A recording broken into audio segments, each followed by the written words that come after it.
बिस्मिल्लाहिर्रहमानिर्रहीम। अस्सलामुअलैकुम dear friends, हमारे चैनल उर्दू स्टोरी सेंटर पर खुशामदीद। चैनल को सब्सक्राइब करें और न्यू वीडियोस के नोटिफिकेशन के लिए बेल आइकॉन को भी जरूर दबाएं। पेशे खिदमत है पुरस्रार नॉवल सोना घाट का पुजारी। मैं पार्वती की अजमत और उसकी महान शक्ति के बारे में सोच रहा था, जिसने मुझे न सिर्फ ये कि अफजल बेग से कृष्ण कुमार महाराज बना दिया था, बल्कि मुझे अपने कुर्ब और जिंदगी की लाजवाब लज्जतों से भी बतौर खास नवाजा था। पार्वती ने मुझे रात ये मशवरा दिया था कि अगर मैं शिवजी महाराज के लिए जाप कर लूं तो फिर मेरी शक्ति में और इजाफा हो जाएगा और मैं बिला खौफो खतर बड़ी से बड़ी ताकत के सामने भी सीना सपर हो सकूंगा। शिवजी महाराज के ध्यान के साथ ही अचानक मुझे मोहनलाल का ख्याल आ गया, जिसने मुझे सख्त अजियतें पहुंचाई थीं और हराम गोश्त तक खाने पर मजबूर कर दिया था। माजी की तकलीफदेह बातों ने सर उभारा तो मैं पार्वती देवी को भूलकर सिर्फ सोना घाट के पुजारी के बारे में सोचने लगा। जैसे जैसे मोहनलाल के बारे में सोचता जाता था, मेरे खून की हिद्दत बढ़ती जाती थी। मुझे यूं लग रहा था जैसे मेरे तन बदन पर लातादाद चूंटियां रेंग रही हों। इसी हालत में मैंने फैसला कर लिया कि जितनी जल्दी मुमकिन हो सका मैं मोहनलाल को उसकी कमीनगी का मजा जरूर चखाऊंगा और उसे ऐसी अजियतनाक मौत मारूंगा कि जिसकी मिसाल पूरी दुनिया में ना मिलेगी। दबी जुबान में अपनी इस ख्वाहिश का इजहार मैं 2 बार पार्वती देवी से भी कर चुका था, लेकिन देवी ने दोनों बार मुझे मेरे इरादे से बाज रखने की कोशिश की थी और यही बावर कराने की कोशिश की थी कि मैं मोहनलाल के मुकाबले में अभी बहुत कमतर हूं और उस वक्त तक मुझे खुलकर सोना घाट के पुजारी के मुकाबले पर नहीं आना चाहिए जब तक मैं शिवजी महाराज के लिए जाप मुकम्मल न कर लूं। मैं उस अजीम देवी का एहसानमंद था जिसने मुझे इस काबिल बना दिया था कि मैं अपने दुश्मनों से बदला ले सकूं, जिन्होंने मुझे कमजोर समझकर मेरे साथ नारवा सलूक किया था, मेरी हक तलफी की थी और मुझ पर तरह तरह के जुल्म सितम तोड़े थे। मेरी ही खातिर पार्वती ने अपने एक सेवक अर्जुन महाराज की इबरतनाक मौत भी गवारा कर ली थी, लेकिन मोहनलाल के सिलसिले में उसने अभी तक खुलकर मेरी हमायत का ऐलान नहीं किया था। आखिर क्यों? क्या इसमें भी कोई भेद था? मेरे ज़हन ने करवट ली तो मान एक ख्याल उभरा, कहीं ऐसा तो नहीं कि पार्वती हम दोनों में से किसी एक को एक दूसरे के खिलाफ नबुर्द आजमा नहीं देखना चाहती। मुमकिन है कि जिस तरह वो मुझे नवाज चुकी है उसी तरह मोहनलाल की कुर्बत से भी लुत्फ अंदोज होती रही हो, उसकी नवाजिशें मोहनलाल के लिए भी उतनी आम हो। दूसरी शक्ल में जब वो इस बात का इकरार कर चुकी है कि उसको शिवजी महाराज के बाद सिर्फ मैंने छुआ है, तो फिर मेरे मुकाबले में उसे सोना घाट के पुजारी से हमदर्दी क्यों है? क्यों वो मुझे मोहनलाल से दूर रखना चाहती है? मेरी समझ में कोई बात नहीं आ रही थी, मगर मुझे पार्वती के हुजूर मोहनलाल की बर्तरी किसी तौर गवारा न थी। मैं खुद को मोहनलाल से बड़ा आदमी देखना चाहता था। मेरे जहन में इन ख्यालात का उभरना था कि मैं सरतापा क़यामत बन गया। इस एहसास ने कि पार्वती देवी बैक वक्त अपने 2 पुजारियों की खुशनुदी के लिए एक दूसरे को बेवकूफ बना रही है और दोनों को अलग अलग नवाज रही है, मेरे तन बदन में आग लग गई। मोहन से मेरी नफरत का जज्बा दो चंद हो गया। मैंने तय कर लिया कि सबसे पहले शिवजी महाराज के लिए जाप करूंगा, फिर मोहनलाल को हर कीमत पर ठिकाने लगाकर दम लूंगा, ख्वाह पार्वती देवी मुझे मना ही क्यों ना करे। यहां मैं इस हकीकत से इनकार नहीं करूंगा कि पार्वती ने मुझे जिस जिस्मानी कैफो सुरूर से नवाजा था वो मेरे लिए इतना अनमोल था कि मैं उसमें किसी और को हिस्सेदार बनाने के लिए मुतलिक तैयार न था। अपने तौर पर मैंने मुकम्मल अहद कर लिया था कि मोहनलाल को ठिकाने लगाने के बाद मैं बिला शिरकत गैरे पार्वती का दावेदार बन जाऊंगा। मैं यकीन के साथ नहीं कह सकता कि गाड़ी में मेरा सफर कितनी देर जारी रहा, मैं कितनी देर तक अपनी जहनी चपकलिश में गिरफ्तार रहा। बहरहाल इतना जरूर कहूंगा कि जितनी देर तक मेरा सफर जारी रहा मैं शदीद जहनी इज़्तिराब में मुब्तला रहा और सोना घाट के पुजारी को नीचा दिखाने की खातिर मुख्तलिफ स्कीमें बनाता रहा। मेरे ख्यालात का शिराजा उस वक्त मुंतशिर हुआ जब मैंने गाड़ी को रुकते महसूस किया और उसके इंजन की आवाज़ को बंद होते सुना। इस ख्याल से कि किसी नई उस्ताद से 2-4 होने से पेशतर ही मुझे गाड़ी से उतर जाना चाहिए, मैं जल्दी से उठ बैठा। गाड़ी का पिछला दरवाज़ा मैंने बड़ी आहिस्तगी से खोला, लेकिन इसके बाद जो कुछ मैंने देखा उसने एक लम्हे के लिए मेरे सोचने समझने की सलाहियत को सलब कर डाला। गाड़ी का दरवाजा खोलते ही मेरी नजर जिस शख्स पर पड़ी वो मोहनलाल था, सोना घाट का पुजारी, जिसे रुए जमीन पर मैं अपना सबसे बड़ा दुश्मन समझता था और जिसके बारे में मैं ना जाने कितनी देर तक परेशान रहा था। वही मोहनलाल उस वक्त मेरे सामने सीना ताने खड़ा था। उसके होंठों पर बड़ी मायनेखेज मुस्कुराहट फैली हुई थी, आंखों में एक पुरवकार चमक थी। वो मुझे जिन नजरों से देख रहा था उनमें तहकीर का पहलू नुमाया था, जिसे महसूस करके मेरे इंतकाम का जज्बा फड़क उठा। लेकिन कबल इसके कि मैं मोहनलाल की इस अचानक मौजूदगी के बारे में सोच सकता, वो मुझे घूरता हुआ बोला, क्यों अफजल बेग, ये तुम मुझे घूर घूर कर क्यों देख रहे हो? क्या पहचाना नहीं मुझे? अच्छा हुआ जो तुम खुद मुझे मिल गए, मैंने उसीली आवाज में कहा। मुझे तुम्हारी ही तलाश थी। मेरी तलाश थी? मोहनलाल जहरखुंद लहजे में बोला, क्या कोई नई विपदा आन पड़ी है तुम पर? यह तो समय तुम्हें बताएगा कि विपदा किस पर पड़ी है, मैंने हकारत से जवाब दिया। फिर गाड़ी से नीचे आकर मोहनलाल को नफरत भरी निगाहों से घूरता हुआ बोला, अब मैं तुम्हें बताऊंगा कि मैं भी महान शक्ति का मालिक बन चुका हूं। महान शक्ति? मोहनलाल जेरे लब मुस्कुराया। अफजल बेग, मुझे यह देखकर दुख हो रहा है कि तुम अब भी मूर्खों जैसी बातें कर रहे हो। अफजल बेग नहीं, अब मेरा शुभ नाम कृष्ण कुमार महाराज है, मैंने दबंग लहजे में कहा। कृष्ण कुमार महाराज? सोना घाट के पुरस्कार पुजारी ने बड़े मजहका खेज लहजे में मेरे नाम को दोहराया। फिर संजीदगी इख्तियार करके बोला, क्या तुम्हें सचमुच अपने महान होने का धोखा हो गया है? हरचंद कि पार्वती देवी की नसीहत मुझे याद थी। देवी ने मुझे यही बताया था कि अभी मैं इतनी शक्ति नहीं हासिल कर सका हूं कि मोहनलाल से टकरा सकूं। ताहम मोहनलाल का लहजा मुझे गुस्सा दिला रहा था और अब जबकि मेरे जहन में ये बात बैठ चुकी थी कि मोहनलाल मेरा दुश्मन होने के साथ साथ मेरा रकीब भी है, तो भला मैं किस तरह उसकी तहकीर आमेज बातों को बर्दाश्त कर सकता था। चुनाचे मैंने मोहनलाल की अंगारों जैसी दहकती हुई सुरख सुरख आंखों में आंखें डालकर कहा, मोहनलाल, मैं मानता हूं कि कभी तुम महान शक्ति के मालिक जरूर थे। तुमने मुझे अपनी इच्छा के मुताबिक कष्ट भी दिए हैं, परंतु अब समय आ गया है जब मैं ईंट का जवाब पत्थर से देने के काबिल हो चुका हूं। तुम्हें यह भी नहीं भूलना चाहिए कि पार्वती ने ना सिर्फ मेरी तपस्या को स्वीकार कर लिया है बल्कि मुझे अपना खास सेवक भी बना लिया है। मेरे अल्फाज सुनकर मोहनलाल का चेहरा सुर्ख हो गया।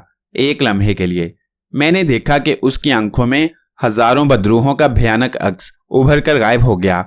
उसका हट्टा कट्टा जिस्म मेरे सामने किसी नाकाबिले तस्खीर चट्टान की तरह डटा खड़ा था। उसके भारी भरकम चेहरे पर गजबनाक तासुरात तारी थे, लेकिन ये कैफियत ज्यादा देर तक कायम नहीं रही। दूसरे ही लम्हे वो किसी ठहरे हुए समंदर की तरह मुतमईन नजर आने लगा और मुझे यूं देखने लगा जैसे कोई पहलवान किसी बच्चे की बात पर बरहम हो जाए और फिर फौरन ही बच्चे की कमतरी का एहसास करके खामोश हो जाए। मैं उसकी एक एक हरकत का बगौर जायजा ले रहा था। जब कुछ देर तक वो खामोश खड़ा मुझे घूरता रहा तो मैंने दोबारा बड़ी तल्ख आवाज में उसे मुखातिब किया, किस विचार में गुम हो मोहनलाल? अगर तुम्हें मेरी शक्ति का यकीन नहीं आता तो आजमा कर देख लो। देवी के प्यार ने तुम्हें बहुत ज्यादा सर पर चढ़ा रखा है कृष्ण कुमार, परंतु ये मत भूलो कि तुम्हारी शक्ति का आगाज सोना घाट के पुरस्कार पुजारी से हुआ है। वो इस लिहाज से तुम्हारा गुरु है। मोहनलाल ने जवाब दिया, तुम्हारी मुक्ति इसी में है कि नादानी का कोई शब्द जुबान से ना निकालो और अपने आप को जानने की कोशिश करो। ये क्यों नहीं कहते मोहनलाल कि तुम मुझ पर वार करते हुए घबरा रहे हो? मैंने मोहनलाल की बातों का गलत अंदाजा लगाते हुए दबंग आवाज में कहा, मेरा ख्याल है कि अर्जुन महाराज और निर्मला पुजारन के साथ जो कुछ गुजरी है उससे भी तुम जरूर वाकिफ हो चुके होगे। कृष्ण कुमार यकलख्त मोहनलाल गरजदार आवाज में बोला, मेरी शक्ति को ललकारने की नादानी मत करो। मुझे महान देवी का ध्यान है जो चुप हूं, परंतु इसका यह मतलब नहीं कि तुम जो मुंह में आए उबलते रहो। मोहनलाल, कहीं ऐसा तो नहीं कि तुम देवी की आड़ लेकर अपनी शक्ति का भरम रखना चाहते हो? मैंने तुर्की व तुर्की जवाब दिया। मोहनलाल, याद रखो, मैंने भी देवी की तपस्या की है। सोना घाट के पुरस्कार पुजारी ने इस बार फौरन ही मेरी बात का कोई जवाब नहीं दिया, लेकिन मैं महसूस कर रहा था कि उसके चेहरे पर एक रंग आ रहा था और एक जा रहा था। उसकी गजबनाक नजरें मेरे चेहरे पर जमी हुई थी और वो किसी शदीद उलझन में मुब्तला था। कुछ देर तक हम दोनों एक दूसरे को यूं ही खूंखार नजरों से घूरते रहे। फिर मोहनलाल ने बड़े पूर्वकार लहजे में मुझसे कहा, कृष्ण कुमार जाओ, इस बार मैं तुम्हें पार्वती देवी के कारण क्षमा करता हूं, परंतु इतना याद रखना कि तुम एक दिन फिर मेरे चुंगल में फंसोगे और उस समय मैं तुम्हें ऐसा श्राप दूंगा कि तुम पूरा जीवन व्याकुल रहोगे। तुम अगर मुझे क्षमा करते हो तो ये तुम्हारी मर्जी, पर मैं तुम्हें क्षमा करने को तैयार नहीं हूं। मैंने मोहनलाल की नरमी का गलत नतीजा अखज़ करते हुए कहा और ये सोचकर कि इसी मौका पर इस मूजी को ठिकाने लगा दूंगा, पार्वती का नाम लेकर एक मंत्र का जाप करने लगा। लेकिन इससे पहले कि मैं अपना जाप मुकम्मल करता, मोहनलाल मारे गुस्से के सर तापा लरज उठा और ना जाने उसने क्या मंत्र पढ़कर मेरी तरफ फूंका कि मैं अपना जाप भूलकर किसी तिनके की तरह जमीन पर गिरकर 2-4 कलाबाजियां खाता चला गया। दूसरी बार जब मैं अपने पैरों पर खड़ा हुआ तो मेरा जहन मारे गुस्से के आतिश फिशां की तरह खोल रहा था। मैंने बड़ी जलाली कैफियत में अपना सीधा हाथ बुलंद किया और गजबनाक हालत में अपनी उंगलियां झटकने लगा। मुझे मुकम्मल एतमाद था कि इस बार मोहनलाल मेरी उंगलियों से निकलने वाले शोलों से भस्म हो जाएगा। लेकिन ये देखकर मैं गुंग रह गया कि मेरी उंगलियों से निकलने वाले नीले पीले शोले सोना घाट के पुरीसरार पुजारी के जिस्म से टकराकर बेअसर हुए जा रहे थे। अचानक मैंने कुछ सोचकर अपना हाथ नीचे गिरा लिया। मुझे उसी लम्हे पार्वती देवी की बात का ख्याल आ गया, इसलिए मैंने यही बेहतर समझा कि इस वक्त मोहनलाल से टकराने की बजाय किसी तरह गुलू खलासी कर ली जाए और शिवजी महाराज का जाप पूरा कर लेने के बाद दोबारा इससे अपना इंतकाम पूरा किया जाए। चुनाचे मैं कोई दूसरा मंत्र पढ़ने की बजाय मोहनलाल को महज घूरने पर इक्तफा करने लगा। मोहनलाल चंद लम्हे तक मुझे कहर आलूद नजरों से खड़ा देखता रहा, फिर मायनी खेज अंदाज में मुस्कुराकर बोला, क्यों कृष्ण कुमार, अब क्या है मन में तुम्हारे? अगर चाहो तो अपने दूसरे मंत्र जंतर भी आजमा कर देख लो। मैं अगर चाहता तो तुम्हें भी अर्जुन महाराज की तरह नर्क रसीद कर सकता था, परंतु इस समय मुझे देवी का ध्यान आ गया है। मोहनलाल को टालने के लिए झूठ बोलने के सिवा और क्या चारा रह गया था? कृष्ण कुमार, तुम भूल रहे हो कि इस समय तुम मोहनलाल से मुखातिब हो। सोना घाट का पुजारी तल्ख लहजे में बोला, मैं जानता हूं कि इस समय तुम्हारे मन में क्या है। तुम शिवजी महाराज का जाप मुकम्मल करने के बाद मुझसे टकराने का जो सपना देख रही हो वो कभी भी पूरा नहीं होगा। तुम हमेशा मेरी शक्ति के सामने एक बालिक ही रहोगे, नादान और मूर्ख बालिक। मुझे यहाँ किस लिए लाया गया है? मैंने जल्दी से गुफ्तगू का रुख मोड़ते हुए सवाल किया। देवी की आज्ञा यही थी कि तुम्हें उसके चरणों तक छोड़ दिया जाए। मोहनलाल बदस्तूर मुझे नफरत भरी नजरों से घूरता हुआ बोला, अब मुझे क्या करना होगा देवी के चरणों तक पहुंचने के लिए? मैंने धड़कते हुए दिल से पूछा। पिच्छम की और 2 मील जाने के बाद तुम्हें देवी का स्थान मिल जाएगा। इस बार मैंने मोहनलाल की बात का कोई जवाब ना दिया। मेरे मन में उसके लिए नफरत का तूफान उमड़ रहा था, लेकिन मैंने जल्दबाजी का मुजाहरा करने से परहेज किया, इसलिए कि मैं उस मूजी की शक्ति का तमाशा देख चुका था। मेरे मंत्र उस पर कारगर नहीं हुए थे, जिसके बाद मुझे इस बात का विश्वास हो गया था कि पार्वती ने मुझे जो कुछ कहा था वो झूठ नहीं था। बहरहाल मैं मोहनलाल को घूरता हुआ पिच्छम की सिमत घूमा ही था कि सोना घाट के पुजारी ने मुझे दोबारा मुखातिब करके बड़ी संजीदगी से कहा, सुनो कृष्ण कुमार, देवी ने तुम्हारे ऊपर जो कृपा की है उसने तुम्हारे शरीर को अमर बना दिया है, पर एक बात गिरा से बांध लो, अगर कभी तुम्हारे मन में देवी की तरफ से कोई खोट आया तो देवी का कष्ट तुमको बर्बाद कर देगा। और भी कुछ कहना है तुम्हें? मैंने नफरत से पूछा। हाँ, तुम किस्मत के धनी हो जो इतनी तुरंत देवी तुम्हारे ऊपर मेहरबान हो गई, परंतु ये कभी मत भूलना कि इस स्थान तक तुम्हें किसने पहुंचाया है। मोहनलाल ने मुझे मायनेखेज नजरों से घूरते हुए कहा, गुरु की मर्जी के बगैर चीला कभी भी अपनी तपस्या में सफल नहीं हो सकता। मैंने कोई जवाब देने की बजाय मोहनलाल को हकारत से देखा और फिर दिल ही दिल में पेचोताब खाता अपनी मंजिल की तरफ रवाना हो गया। सोना घाट के पुरीसरार पुजारी ने मुझे जिस मुकाम पर लाकर छोड़ा था वहां दूर दूर तक कोई इमारत नहीं थी, फिर भी मैं पिच्छम की सिमत बढ़ता रहा। मोहनलाल के मुकाबले में अपनी शक्ति का तमाशा देखने के बाद मेरा खून बुरी तरह खौल रहा था। मैं हर कीमत पर इस मूजी को नीचा दिखाने का मुतमन्नी था और अब यही एक सूरत रह गई थी कि मैं पार्वती की सहायता हासिल करूं और उसके बताए हुए जाप मुकम्मल करूं। फिर सोना घाट के पुरिसरार पुजारी से 2-2 हाथ करूं। मुझे ना जाने क्यों इस बात का यकीन था कि एक ना एक दिन मुझे मोहनलाल के मुकाबले में जरूर बर्तरी हासिल होगी, लेकिन वो दिन कब आएगा ये नामालूम मुद्दत मेरे लिए बड़ी नाकाबिले बर्दाश्त थी। पार्वती देवी के मुतल्लिक मैंने अपने जहन को मुतमईन कर लिया था कि मैं उसे अब अपनी मोहब्बत से और करीब कर सकूंगा। वो मुझे अपने लम्ब से फैज़याब कर सकती है तो फिर मोहनलाल से मुकाबले के लिए वो मेरी मदद भी जरूर करेगी। मैं अपनी धुन में मस्त पिछम की सिमत बढ़ता गया।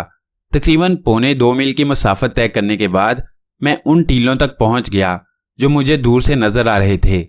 टीले पर चढ़कर जैसे ही मैं दूसरी तरफ उतरा, मुझे एक साधु नजर आया जो लंबे लंबे कदम मारता मेरी सिमत आ रहा था।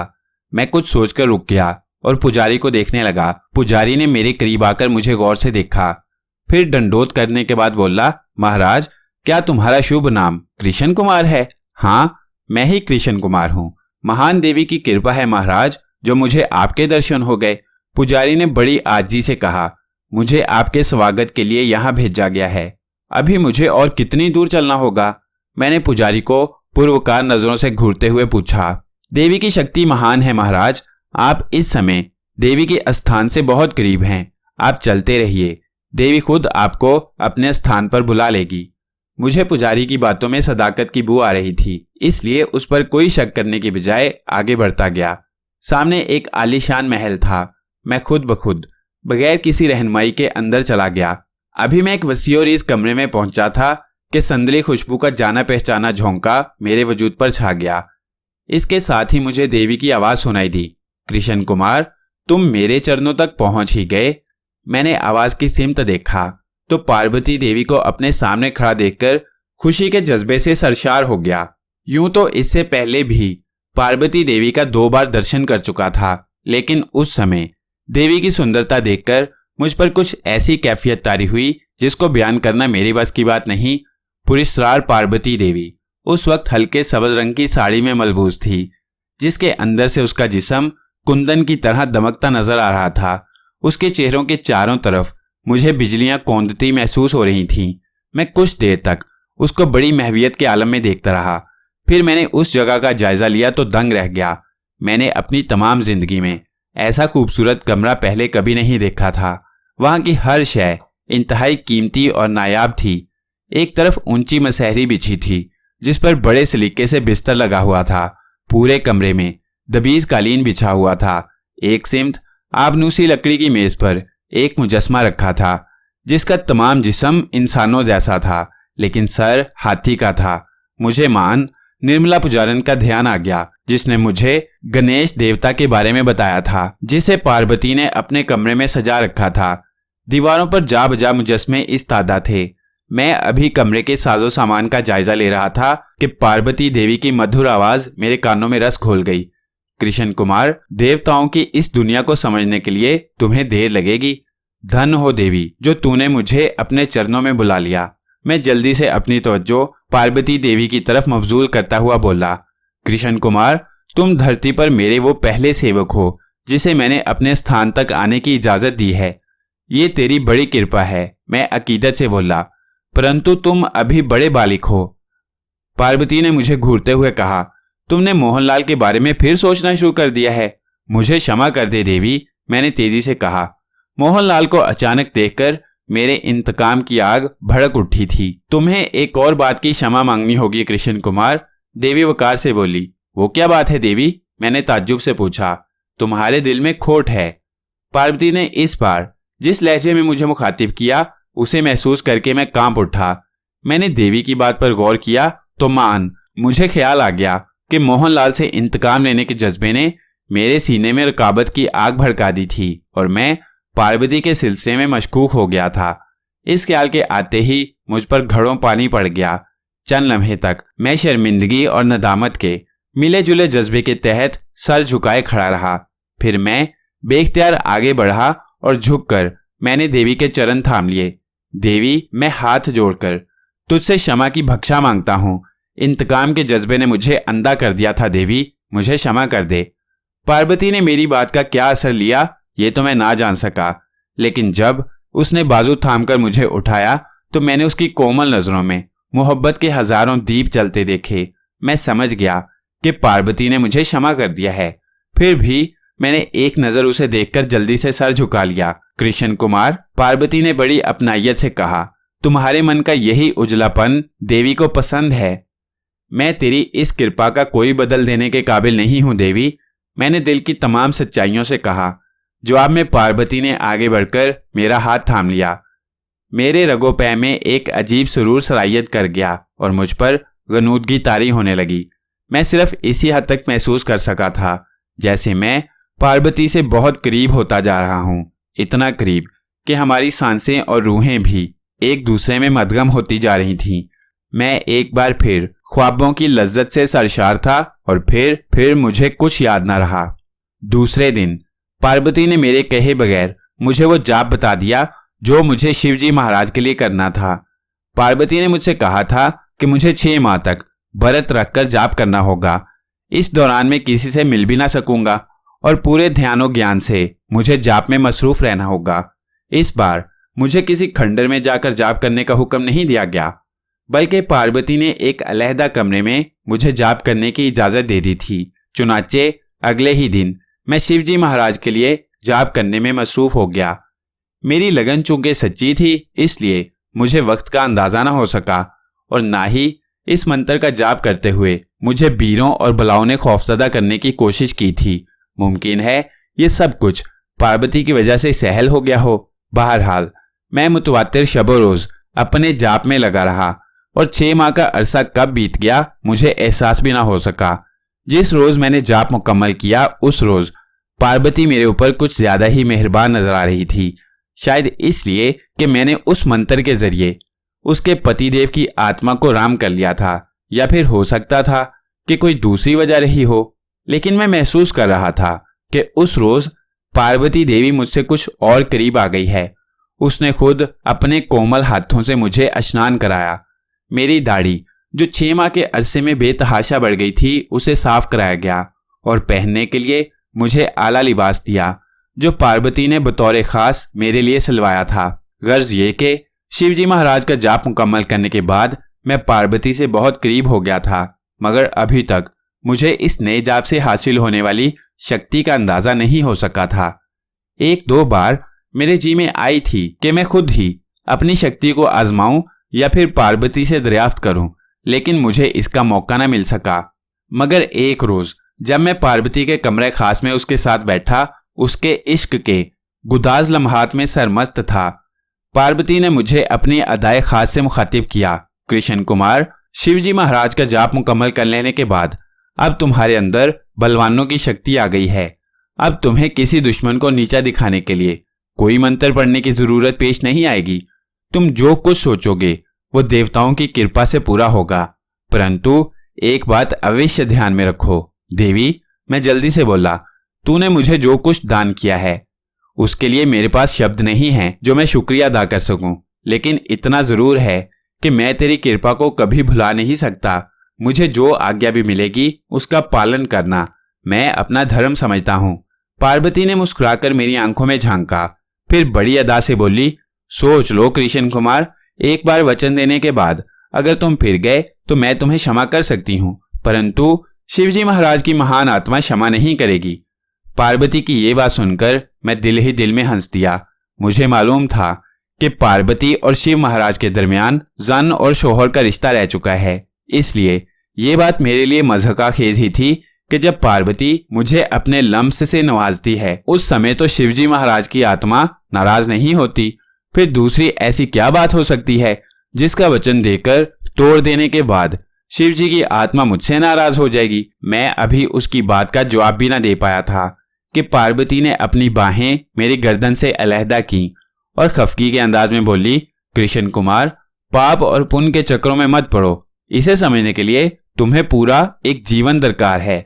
आत्मा का मिलाप और शरीर का संबंध अगर मनुष्य की इच्छा से हो तो कोई पाप नहीं कहलाता, परंतु वचन देकर तोड़ देना घोर पाप है। मुझे पार्वती की बात पर कोई अचंभा नहीं हुआ। मैं जानता था कि वो मन का भेद पढ़ने की शक्ति रखती है, लेकिन वो बात अभी तक मेरी समझ में नहीं आ सकी थी जिसके सिलसिले में वो मुझसे वचन लेना चाहती थी। मैंने अपने जहन पर जोर देकर उसके मुतालिक सोचा तो यकलख्त मुझे मोहनलाल का ख्याल आ गया। चुनाचे मैं संभल कर बोला, देवी, मैं तेरा हर हुक्म मानने को तैयार हूं। मैं तुझे हर बात के लिए वचन देने को तैयार हूं, परंतु अगर इस बात का कोई ताल्लुक मोहनलाल की जात से है तो मुझे मजबूर ना कर। पार्वती ने कदरे बुझी हुई निगाहों से मुझे देखा, फिर कुछ सोचकर बोली, तुम और मोहनलाल दोनों मेरे सेवक हो और पुजारी बन चुके हो। ये सच है कि जो अधिकार तुम मेरे ऊपर हासिल कर चुके हो वो मोहनलाल को तमाम जीवन नहीं मिल सकता। पार्वती की जुबान से ये सुन लेने के बाद कि वो मुझे मोहनलाल के मुकाबले में ज्यादा करीब समझती है, मेरा सर गुरूर के एहसास से तन गया। मैंने प्यार भरी नजरों से पार्वती को देखा, फिर मोहब्बत के जज्बे से बेखुद होकर पहली बार आलमे वारफ्तगी में प्रेम की उस मंजिल को छू लिया जो पार्वती और मोहनलाल के कहने के मुताबिक कोई पाप नहीं था। जब तक मुझ पर मदहोशी तारी रही मैं पार्वती के हसीन कुर्ब से लुत्फ अंदोज होता रहा, लेकिन जब मोहब्बत का नशा टूटा तो इस खौफ से मैं कांप उठा कि कहीं पार्वती मेरी इस जिसारत पर खफा ना हो जाए। लेकिन ऐसा नहीं हुआ। मुझे अब भी उसकी हसीन आंखों में सैकड़ों अप्सराएं रक्स करती नजर आ रही थीं। मैंने उस समय मोहनलाल का जिक्र छेड़ना मुनासिब ना समझा।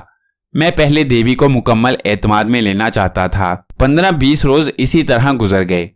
इस अरसे में पार्वती ने मेरी मुलाकात गणेश देवता से भी कराई, जो अजीबुल खलकत था, लेकिन पार्वती का बेदाम गुलाम नजर आता था और बहुत नरम दिल वाक़या हुआ था। शिवजी का जाप मुकम्मल कर लेने के बाद मैं पार्वती के कुर्ब से ऐसा लुत्फ अंदोज हुआ कि मुझे किसी बात का ध्यान ही न रहा।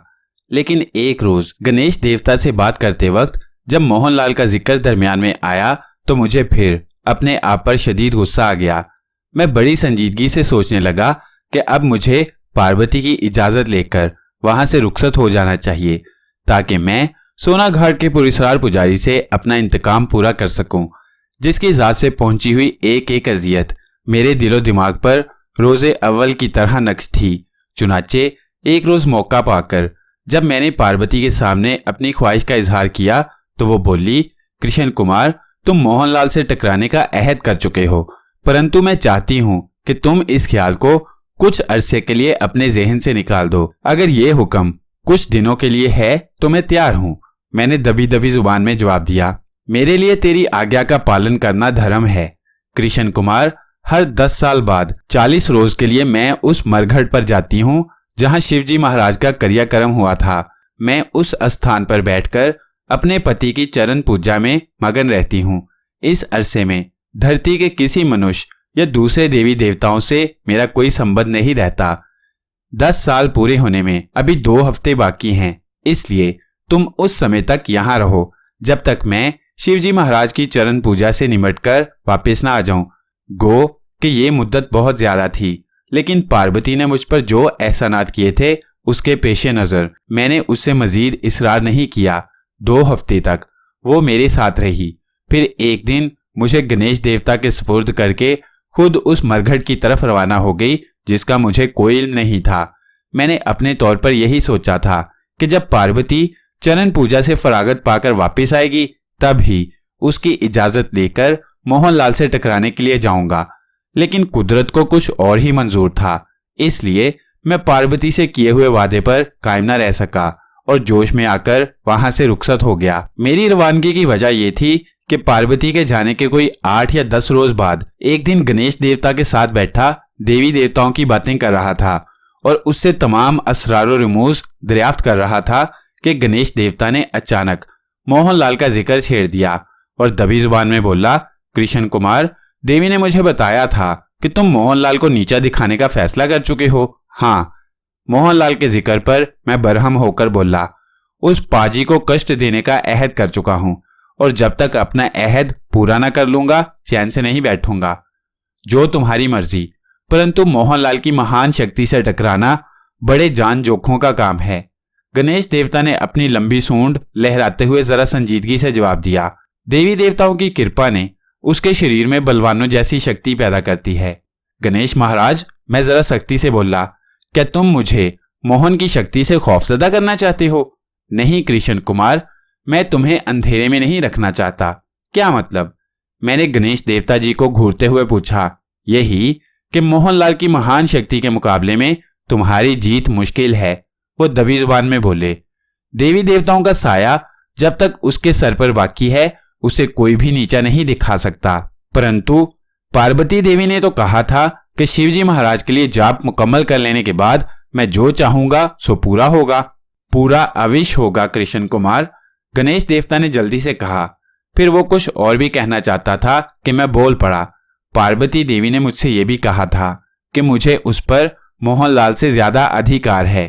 देवी की खुशी सबसे भारी है, परंतु मैं जानता हूं कि देवी ने तुम्हारा मन रखने के लिए ऐसा कहा होगा। गोया तुम्हारी देवती ने मुझे अब तक धोखे में रखा है। वो शिवजी महाराज की चरण पूजा से फारिग होकर वापस आने पर फिर मुझे अपने कुरब के सुंदर जाल में उलझाएगी और मैं इंतकाम की आग में इसी तरह जलता रहूंगा। 40 रोज में से 10 रोज देवी के स्थान पर गुजर चुके थे, यानी अब मेरे पास सिर्फ 30 दिन बाकी रह गए थे और 30 दिनों के अंदर अंदर मुझे सोना घाट के पुजारी से इंतकाम लेना था।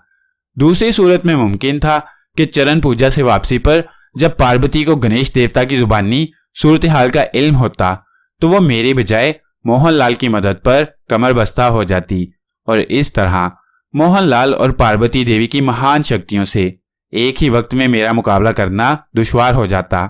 चुनाचे मैंने तय कर लिया था कि 3 रोज के अंदर अंदर मोहनलाल से इन तमाम बातों का बदला जरूर लूंगा जो मेरे दिल पर नक्श थीं। मैं अपनी धुन में मस्त तेज तेज कदम उठाता चला जा रहा था कि कुछ सोचकर रुक गया।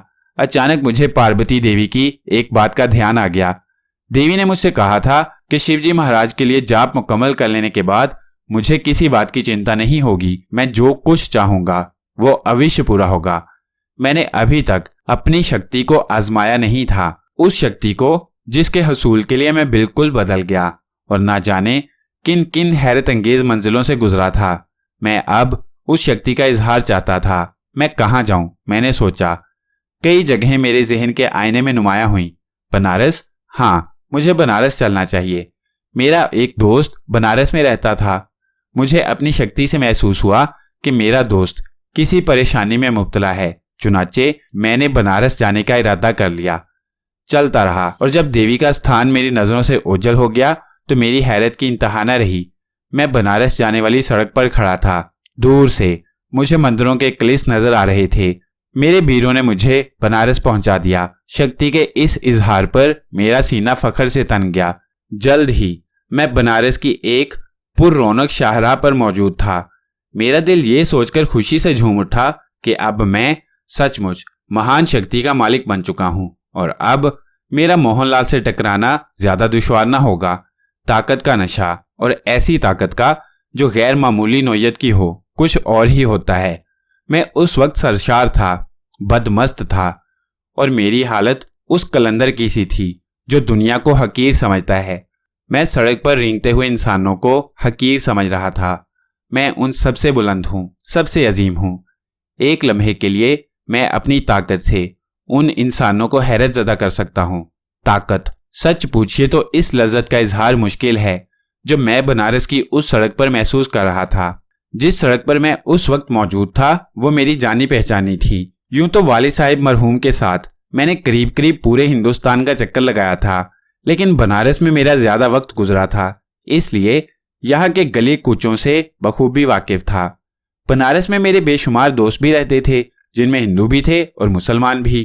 कुछ देर तक मैं खामोश खड़ा वहां के हंगामों को देखता रहा।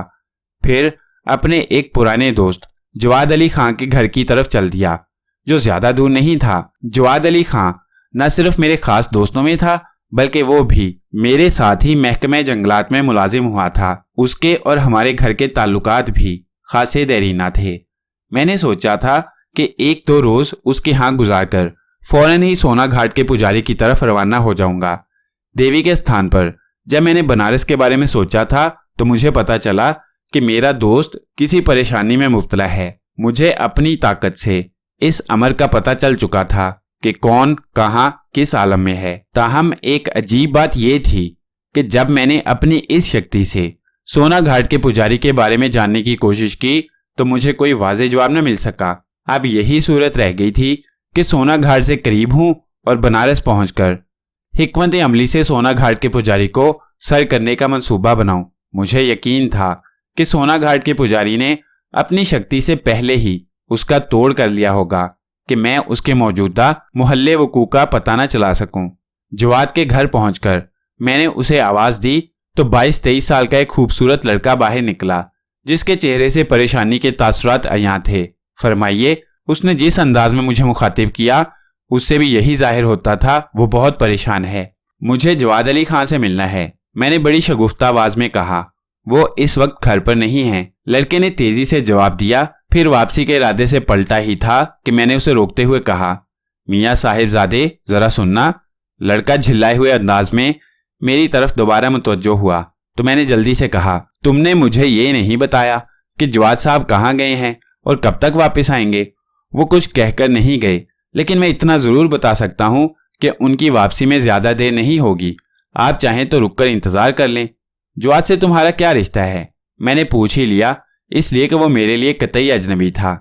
वो मेरे बहनोई होते हैं। ओह, मैंने मुस्कुराकर जवाब दिया। फिर संजीदगी से पूछा, घर पर तो सब खैरियत है? आपा की हालत बहुत ज्यादा खराब है, लड़के ने रुंधी हुई आवाज में कहा। मैं आज ही इलाहाबाद से यहां पहुंचा हूं। जवाद गालिबन डॉक्टर को लेने गया होगा। मैंने जल्दी से दरियाफ्त किया तो लड़के की आंखें भर आईं। वो डुबडुबाई नजरों से मुझे देखकर बोला, डॉक्टर और हकीम आपा की तरफ से नाउमीद होकर जवाब दे चुके हैं। दूल्हा भाई अब किसी पीर साहिब को बुलाने गए हैं। बीमारी क्या है तुम्हारी आपा को? मैंने दबी जुबान में पूछा और सोचने लगा कि मैं सही वक्त पर पहुंचा हूं। दुल्हा भाई आ जाएं तो आप उन्हीं से तफसील दरियाफ्त कीजिएगा, लड़के ने कहा। फिर कबल इसके कि मैं उसे रोकता, वो बिजली की तरह घुमा और लपक कर अंदर चला गया। अगर मैं आम हालात में जवाद के घर आया होता तो मुमकिन था कि उसकी गैर मौजूदगी की इतला पाकर वापस चला गया होता, लेकिन अब जबकि मुझे उसकी बीवी की बीमारी का इल्म हो चुका था, मेरा वहां से चला जाना मुनासिब नहीं था। उसके मकान के बाहर खड़ा उसका इंतजार करता रहा, मगर मुझे ज्यादा देर तक इंतजार की जहमत नहीं उठानी पड़ी।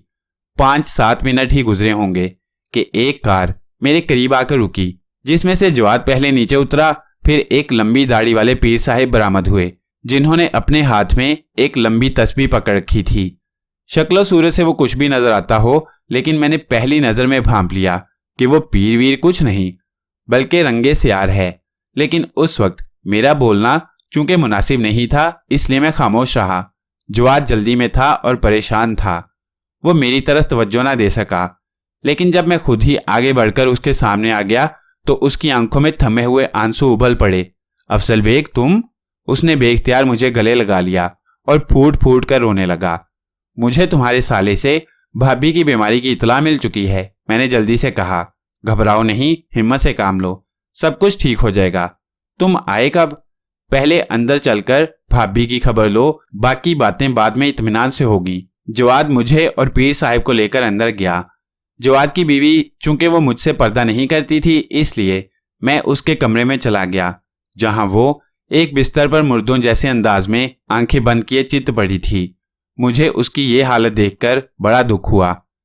कभी वो एक अच्छी खासी पुरकशिश शख्सियत की हामिल थी, लेकिन अब हड्डियों का पिंजर नजर आती थी। मैं चुपचाप खड़ा उसे देखता रहा। पीर साहिब, जो खास तौर पर उसके इलाज के लिए आए थे, आगे बढ़कर उसे देखते रहे और तस्बीह के दानों पर उल्टे सीधे हाथ चलाते रहे। जवाद और उसका जवान साला दोनों पीर साहिब को टिकटिकी बांधे देख रहे थे, लेकिन मैं चूंकि उस रंगे सियार की असलियत से वाकिफ हो चुका था, इसलिए दिल ही दिल में मुस्कुरा रहा था और बड़ी तवज्जो से उसे देख रहा था, जो कभी आंखें फाड़कर छत को घूरने लगता और कभी दाढ़ी पर हाथ मारकर होंठ हिलाने लगता था। कोई 10-12 मिनट तक वो इसी किस्म की शोबदेबाजी करता रहा। फिर जवाद की तरफ लाल पीली आंखें घुमाकर बोला, मियाँ तुमने मुझे बुलाने में बहुत देर कर दी, बात बहुत आगे बढ़ चुकी है। आपने क्या अंदाजा लगाया पीर साहिब? जवाद ने बड़े अदब से पूछा। सहर, मोटा ताजा, पीर बड़ी डरावनी आवाज में बोला। तुम्हारे किसी दुश्मन ने इस औरत पर सहर कर दिया है, जिसका उतारना मामूली बात नहीं। अब आप ही कोई तदारुक करें किबला मोहतरम, जवाद ने रो देने वाले लहजे में कहा। मैं तो बिल्कुल मायूस हो चुका हूं। घबराओ मत मियाँ, खुदा अगर चाहे तो मुर्दे में भी जान डाल सकता है। पीर साहिब घिसे पीटे जुमले बोलते रहे। फिर उन्होंने दोबारा जवाद की बीवी को घूरना शुरू कर दिया। कुछ देर तक घूरते रहे, फिर जवाद से बोले, तुम्हारा शुबा किस पर है? किस सिलसिले में? जवाद ने पूछा। मैं उस शख्स का नाम जानना चाहता हूं जिसने तुम्हारी बीवी पर सहर किया है। मुझे तो किसी पर शुबा नहीं है। सोचने की कोशिश करो मियाँ, पीर साहब ने जलाली अंदाज में सर को 2 झटके देते हुए कहा। मैं उस पाजी को भी सजा देना चाहता हूं जिसने तुम्हारी बीवी को इस मुसीबत से 2-4 किया है।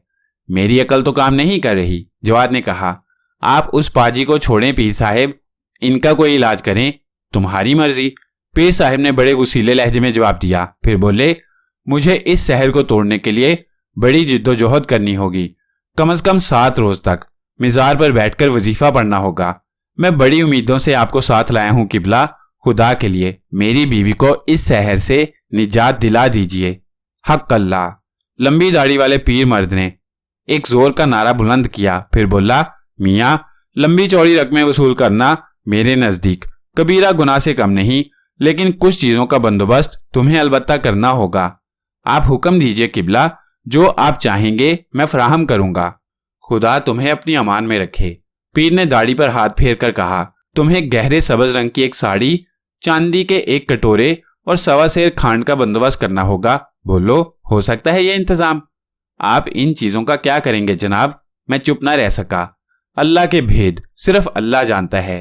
पीर साहब ने मुझे घूरते हुए कहा, ये तमाम चीजें गुरबा और मस्कीनों में अल्लाह के नाम पर खैरात कर दी जाएंगी। जहां तक खांड का ताल्लुक है वो तो ठीक है, लेकिन गहरे सब्ज रंग की साड़ी और चांदी के कटोरे का हजरत क्या बनेगा? मैंने पीर साहब से न्याजबंदी से पूछा, तुम कौन हो जी इन बातों में दखल देने वाले? दाढ़ी वाले रंगे स्यार ने इस बार अपनी बड़ी बड़ी आंखों से मुझे घूर कर मरऊब करना चाहा। कहीं ऐसा तो नहीं है बड़े साहिब कि सब्ज रंग की साड़ी की फरमाइश आपसे किसी ने की हो? मैंने मुस्कुराकर जवाब दिया। पीर साहिब चिरागपा होकर रह गए। चेहरे पर जलाली कैफियत तारी हो गई। हुर्राते हुए बोले, नाबकार, तुम मेरे ऊपर इल्जाम लगाता है, जहन्नुम का कंधा बनेगा क्या? जवाद और उसके नौजवान साले को मेरी दखलंदाजी ग्रां गुजरी थी। मैं उन दोनों के चेहरों के तासुरात देख चुका था, इसलिए मुझे यकलख्त संजीदा हो जाना पड़ा। कबल इसके कि जवाद या उसका साला मुझसे कुछ कहता, मैंने केंचली बदल कर खुश्क लहजे में उस रंगे स्यार को मुखातिब किया। मौलवी जी, बोरिया बिस्तरा संभालो और यहां से चलते बनो, ज्यादा बातें ना करो, मुझे ताव न दिलाओ। अफजल बेग, खुदा के लिए खामोश रहो। जवाद ने मुझे रोकना चाहा, मगर मुझे भी जलाल आ गया था, इसलिए मैंने उसकी कही अनसुनी करते हुए बराह रास्त पीर को मुखातिब किया। ये शोबदेबाजी कहीं और जाकर दिखाओ मौलवी जी, मेरे दोस्त पर तुम्हारा जादू नहीं चल सकेगा। अपनी गंदी जुबान बंद रख नाहिंजार, कहीं ऐसा ना हो कि मेरी जुबान से तेरे लिए कोई बद्दुआ निकल जाए। पीर साहिब ने बाकायदा कपकपाना शुरू कर दिया था। अफजल बेग, खुदा के लिए दरमियान में ना बोलो। जवाद ने मुझे दोबारा रोकना चाहा, लेकिन मैं तय कर चुका था कि इस रंगे स्यार को जरूर सजा दूंगा। चुनाचे मैंने कड़क कर कहा, मौलवी, मुझसे नहीं चलेगी तुम्हारी ये बाजीगरी, और अगर सचमुच तुम कोई पहुंचे हुए बुजुर्ग हो तो इसका इम्तिहान अभी ले लिया जाता है। इतना कहकर मैंने नफरत से उसे घूरा ही था कि मेरे बीरों ने मेरी मर्जी के मुताबिक उसे उठाकर इतनी जोरदार पटखी दी कि वो बेचारा बिलबिलाकर रह गया और कराहने लगा। जवाद और उसका नौजवान साला मौलवी जी की मदद को आगे बढ़े, लेकिन फिर जो कुछ हुआ उसने उन दोनों को भी खौफजदा अंदाज में रुक जाने पर मजबूर कर दिया। दोनों ही हैरत से आंखें फाड़े मौलवी को देख रहे थे, जिसकी दाढ़ी अचानक गायब हो चुकी थी, बल्कि उस पर कोड़ के धब्बे नजर आ रहे थे।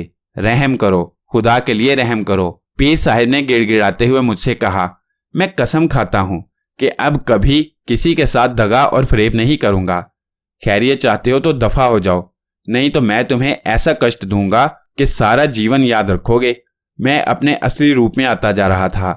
जवाब में नकली पीर ने मुझे सहमी हुई नजरों से देखा, फिर उठा और सर पर पांव रखकर ऐसा भागा कि फिर उसकी कोई इत्तला न मिली। जवाद और उसका नौजवान साला दोनों मुझे हैरत भरी नजरों से देख रहे थे।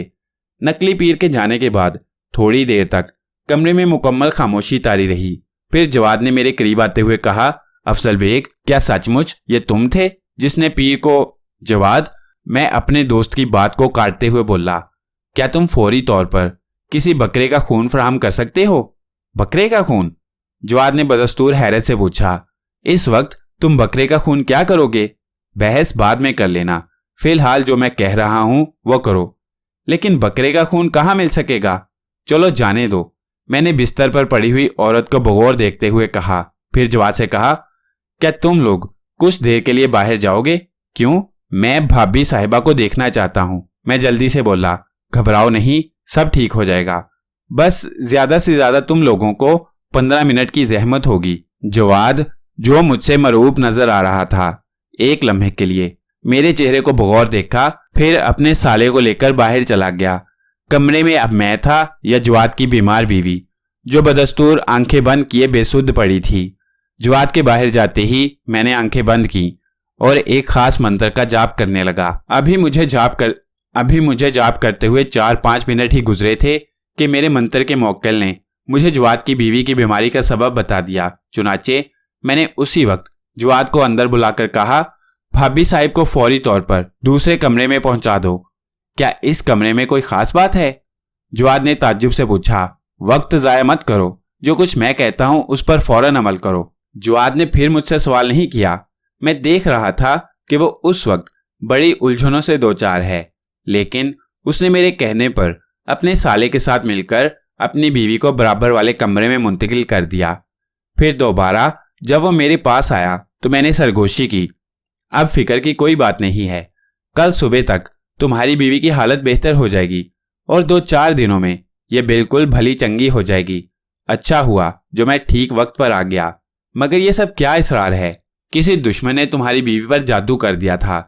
अगर तुम्हें मेरी बात का यकीन नहीं आता तो जिस मसहरी पर वो अभी लेटी थी उसे झाड़ कर देखो, वो तावीज़ मिल जाएगा जो फ्रेम के नीचे दबा हुआ है। जवाद ने अपना इत्मीनान करने के लिए जब मेरे कहने पर अमल किया तो उसे मोम जामा किया हुआ एक छोटा सा तावीज़ मिल गया जो लकड़ी के फ्रेम के नीचे चिपका हुआ था।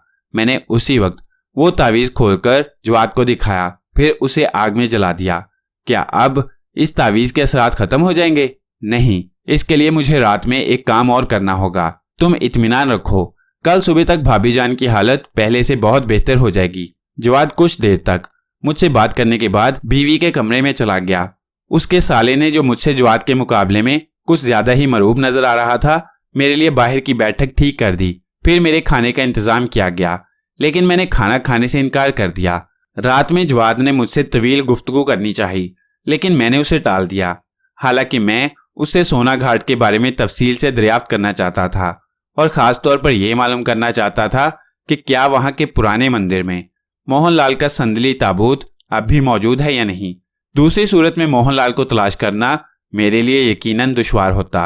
मैंने उस रात जवाद को इसलिए टाल दिया कि मैं उसकी बीवी के लिए एक खास मंत्र का जाप करना चाहता था ताकि जादू के असरात खत्म हो सकें। मेरे मंत्र के मौक्किल ने मुझे यही बताया था कि जवाद के ससुराली अजीजों में से एक साहिब ने, जो उसकी बीवी से शादी करना चाहते थे लेकिन अपने मकसद में कामयाब ना हो सके, अपना इंतकाम लेने की खातिर उस पर ऐसा जादू कराया था कि वो जांबर ना हो सके। लेकिन मेरे बरवक्त वहां पहुंच जाने से तावीज़ अपना काम पूरा ना कर सका। गर्ज उस रोज तमाम रात मैं पार्वती देवी का बताया हुआ एक खास मंत्र पढ़ता रहा था, जिसका असर मेरी मर्जी के ऐन मुताबिक हुआ, इसलिए कि दूसरी सुबह जब मैंने जवाद की बीवी को देखा तो पहले के मुकाबले में बहुत ज्यादा बेहतर नजर आ रही थी। जवाद और उसका नौजवान साला दोनों ही बार बार मुझे हैरत से देख रहे थे। ये कहानी अभी जारी है। वीडियो पसंद आई तो लाइक करें, चैनल को सब्सक्राइब करें और वीडियो को ज्यादा से ज्यादा शेयर करें। मिलते हैं अगली वीडियो में। अल्लाह हाफिज।